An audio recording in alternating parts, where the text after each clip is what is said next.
Gold H4 time frame. पिछले हफ्ते आपने देखा वर्टिकल एक्शन गोल्ड प्राइस में। H4 टाइम फ्रेम की कैंडलस्टिक आप देख सकते हैं, रेड थी और टोटल वर्टिकल एक्शन था। और पिछले हफ्ते का movement totally pump and dump था, पहले ऊपर और फिर नीचे। अगर इस रिट्रेसमेंट को देखें टॉप टू बॉटम, तो ये एरिया 2361 और 2385, इन दो लेवल के बीच का एरिया आपका मेन सपोर्ट जोन है।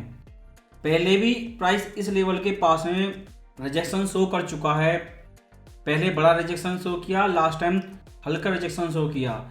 इसलिए जब तक ये सपोर्ट जोन ब्रेकआउट नहीं हो जाता, अभी भी गोल्ड में बुलिश पॉसिबिलिटी है और ये केवल कॉन्फिडेंट करेक्शन ही समझा जाएगा। और इस सपोर्ट जोन को रिटेस्ट करे बिना अगर प्राइस अपकमिंग समय में ऊपर जाता है, कॉन्फिडेंट करेक्शन करता है, तो अपसाइड से 50% ट्रेसमेंट या 61% लेवल से सेलर फिर से सेल करेंगे। लेकिन इस सपोर्ट जोन में सेलर पहले प्रॉफिट बुक करेंगे और बायर फिर से बाय करने की कोशिश करेंगे। लेकिन जब तक ये सपोर्ट जोन पूरी तरह ब्रेकआउट नहीं हो जाता, तब तक ये मेजर टॉप कंफर्म नहीं होगा। इसलिए ये सपोर्ट एरिया और top to bottom 50% fifth zone, ये आपके दो सपोर्ट एंड रेजिस्टेंस लेवल हैं। अपसाइड रेजिस्टेंस अभी क्लियर नहीं है, लेकिन डाउनसाइड सपोर्ट 2361 क्लियर है। और ज़्यादा क्लियरिटी के लिए अगर आप डेली टाइम फ्रेम देखें, तो प्राइस ने नया ऑल टाइम हाई बनाया पिछले हफ्ते, अपर ट्रेंड लाइन को फिर से रिटेस्ट किया, लेकिन इंस्टेंट रिजेक्शन देखने को मिला। और डेली टाइम फ्रेम पर केवल ये ट्रेंड लाइन 2300 लेवल के पास में आपका डायनेमिक सपोर्ट लेवल है, लेकिन इससे पहले कोई सपोर्ट नहीं है। इसलिए आपको H4 टाइम फ्रेम के 2361 सपोर्ट लेवल पे फोकस करना होगा। अगर डेली चार्ट को और ध्यान से देखें, तो मंडे में प्राइस मेजर चेंज नहीं किया फेड स्पीच के बाद, लेकिन ट्यूसडे में ब्रेकआउट किया। कैंडलस्टिक इस रेंज के बाहर क्लोज हुई, लेकिन उसके बाद से लगातार नीचे आया और रेड कैंडलस्टिक हैं। इसलिए आप ये भी कह सकते हैं कि ट्यूसडे की क्लोजिंग टोटल मार्केट मैनिपुलेशन थी, क्योंकि पहले फेड की स्पीच आई जिसमें उन्होंने ये चीज़ कंफर्म कर दी फाइनली कि उनका कॉन्फिडेंस बढ़ता जा रहा है रेट कट के लिए। और ब्लैकआउट पीरियड स्टार्ट होने से पहले भी और एफओएमसी मेंबर भी इस चीज़ को कंफर्म कर चुके हैं कि वो रेट कट के लिए रेडी हैं।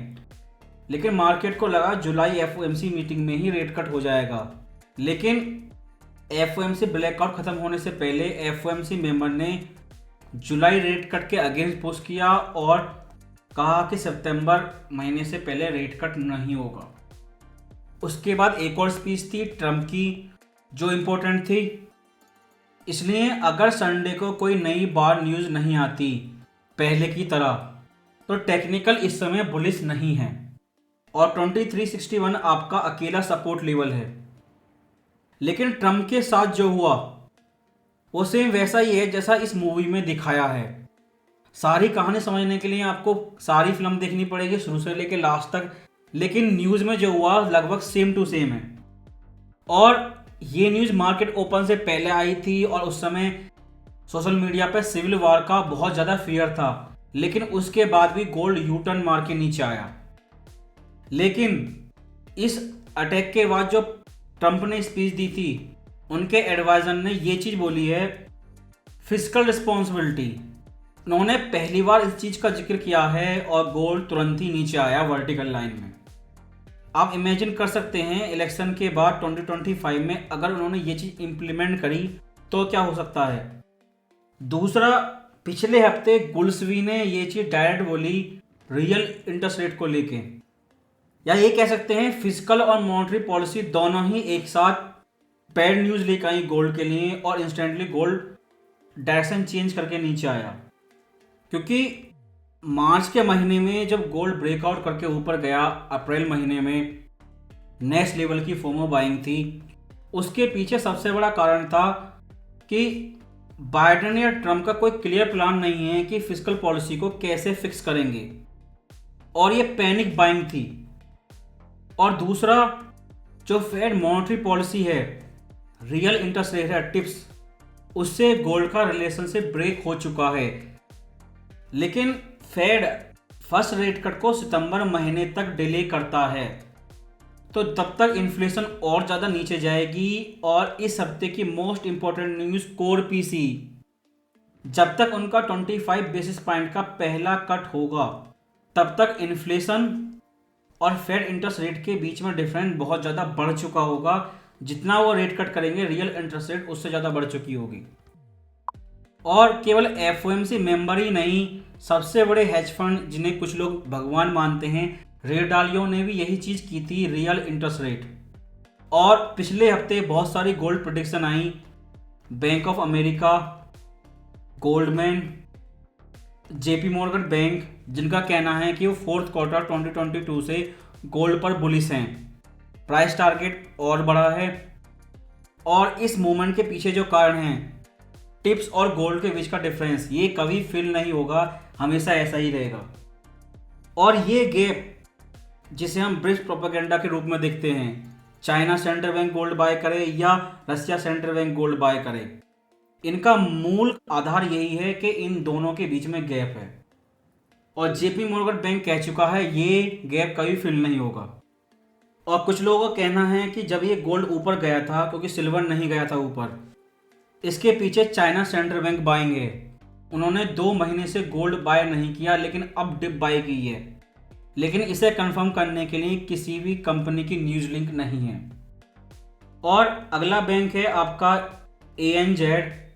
ये चीज़ जब इंडिया का इलेक्शन रिजल्ट आया था तब भी आपको बताई थी उस हफ्ते, या तो उस वीडियो को देखिए या इस बैंक के नोट्स को पढ़िए। इनका कहना है कि first half of the year में गोल्ड के प्राइस हाई होने के बाद भी गोल्ड में बाइंग हुई इंडिया के अंदर। मैरिज सीजन था जो ख़त्म हो चुका है, और अगले सेकंड हाफ में जो नवंबर के महीने में बाइंग सीजन शुरू होगा उसको लेके भी इन्होंने प्रेडिक्शन की है। और लास्ट आपके रे डालियो, ये सारे बड़े प्लेयर एक साथ गोल्ड पे बुलिश आए हैं। जैसा पिछले हफ्ते बताया था कि गोल्ड में साइडवे रेंज रहेगी, इतना सब कुछ होने के बाद भी सिविल वॉर का क्लियर पैनिक और फोमो बाइंग गोल्ड ने रेंज ब्रेकआउट की, उसके बाद ही फिर से गोल्ड रेंज के अंदर आ गया। और जैसा पिछले हफ्ते बताया था कि वीक डॉलर की वजह से है, अगर ऐसा नहीं है तो डॉलर और गोल्ड दोनों में टर्न एक साथ क्यों देखने को मिला, और पिछले हफ्ते जितना ऊपर गया उससे ज़्यादा नीचे क्यों आया। अगर गोल्ड बाइंग थी पिछले हफ्ते तो ऑल टाइम हाई पर ये क्यों सर्वाइव नहीं कर पाई।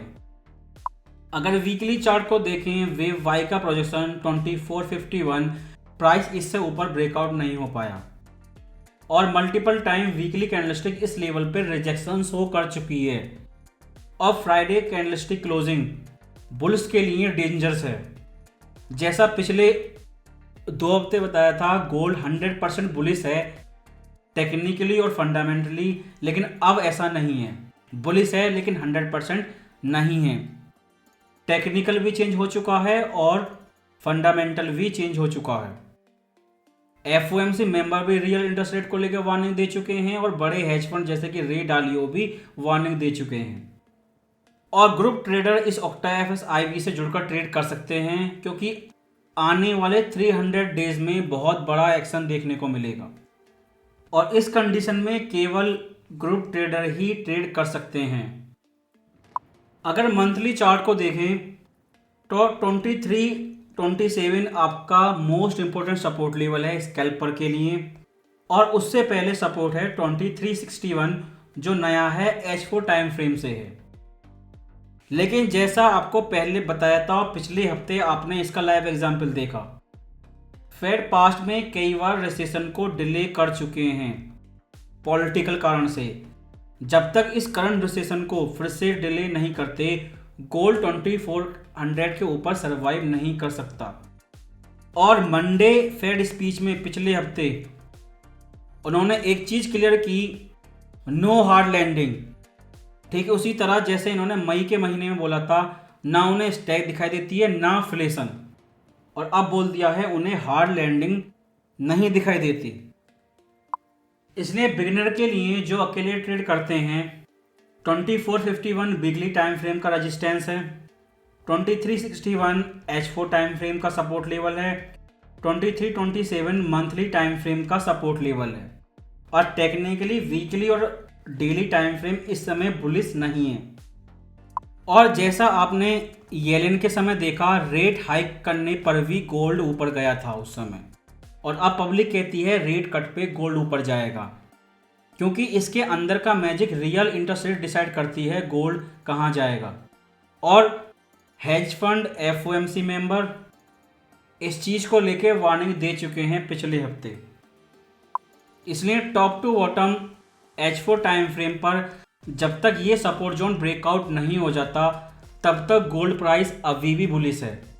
और काउंटर ट्रेंड करेक्शन पे, क्योंकि रेजिस्टेंस अभी क्लियर नहीं है, सेलर फिर से सेल करने की कोशिश करेंगे और आपको गोल्ड साइडवे रेंज की तरह ट्रेड करना होगा, जैसा अब तक करते आए हैं अप्रैल महीने से, क्योंकि इस समय गोल्ड रेंज के अंदर है, बाहर से रिजेक्शन शो करके आया है।